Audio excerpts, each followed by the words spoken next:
Mengawali dengan pantun budaya tak benda yang telah diakui UNESCO. Bunga selasih mekar di taman, petik setangkai buat ramuan. Terima kasih saya ucapkan atas kesempatan menyampaikan pernyataan. Hadirin yang saya hormati, sidang umum ini berlangsung di tengah tantangan global seperti krisis iklim, konflik, hingga kesenjangan pendidikan, sains dan digital yang semakin melebar. Dalam konteks ini, peran dan mandat UNESCO menjadi esensial sebagai penuntun moral dan sumber pengetahuan global yang meneguhkan nilai kemanusiaan dan perdamaian. Untuk tujuan inilah, UNESCO harus menjadi kompas etika bagi peradaban dunia. Sejalan dengan prinsip tersebut, Indonesia memandang perlu adanya perlindungan dan dukungan tanpa syarat bagi hak-hak fundamental di zona konflik, khususnya di Gaza, di mana hampir seluruh elemen peradaban dihancurkan dengan sengaja dan terancam hilang. Kami mendesak komunitas global untuk memastikan keselamatan pelajar, pendidik, jurnalis, dan relawan kemanusiaan, serta pemulihan total fasilitas pendidikan dan cagar budaya yang rusak. Ini adalah pertaruhan martabat kemanusiaan yang harus kita menangkan. Yang mulia hadirin yang saya hormati, Indonesia percaya bahwa solusi atas tantangan global tidak semata-mata terletak pada kekuasaan atau ekonomi, tetapi pada manusia yang tercerahkan melalui pendidikan, sains, kebudayaan, serta komunikasi dan informasi yang membebaskan. Nilai-nilai mendasar inilah yang membawa kami pada penegasan bahwa pendidikan adalah hak dasar setiap anak dan tidak boleh ada satupun yang tertinggal. Di Indonesia, angka partisipasi sekolah anak usia 7-12 tahun dan 13-15 tahun masing-masing telah mencapai 99,19% dan 96,17%. Kami baru saja mengeluarkan kebijakan pendidikan bermutu untuk semua sebagai pelaksanaan konstitusi dan asta-cita Bapak Presiden Prabowo Subianto, serta sebagai jalan menuju kemanusiaan yang adil dan beradab.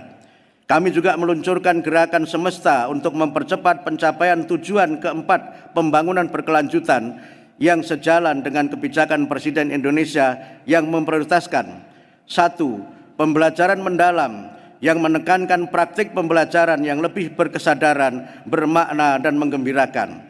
2. Pengenalan kecerdasan artifisial, coding, serta penguatan pendidikan karakter.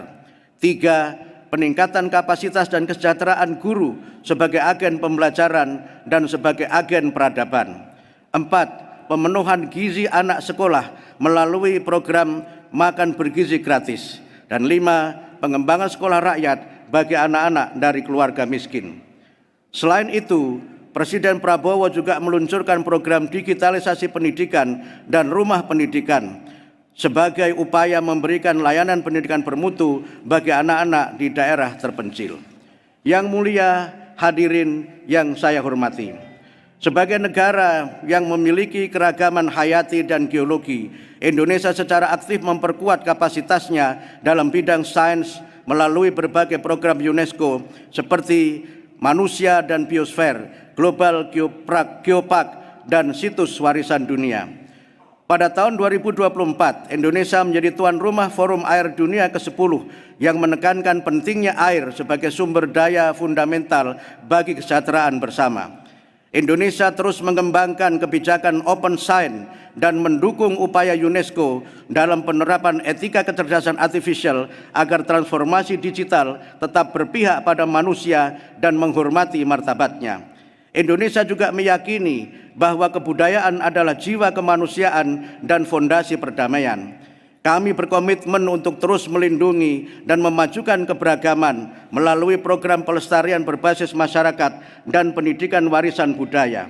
Kami juga berkomitmen menjadikan kebudayaan sebagai penggerak pembangunan berkelanjutan.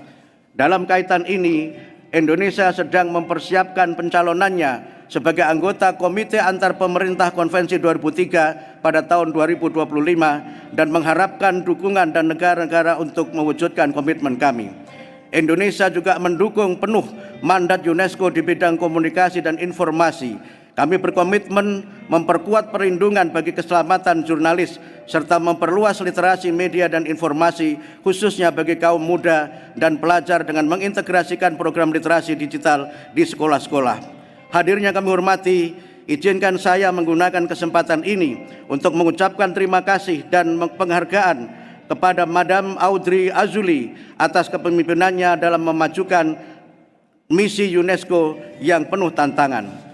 Indonesia berdiri bersama seluruh negara anggota untuk memperkuat UNESCO sebagai ruang kolaborasi global yang berlandaskan saling percaya, saling belajar, dan saling menghormati. Mari kita pastikan bahwa pendidikan menerangi, sains memberdayakan, kebudayaan menyatukan, dan informasi memerdekakan umat manusia. Samarkan menjadi pengingat bagi kita bahwa peradaban tumbuh ketika manusia saling berbagi pengetahuan dan menghormati perbedaan.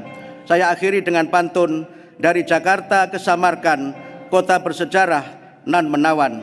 Jika manusia bergandeng tangan, dunia indah penuh kedamaian. Terima kasih. Wassalamualaikum warahmatullahi wabarakatuh.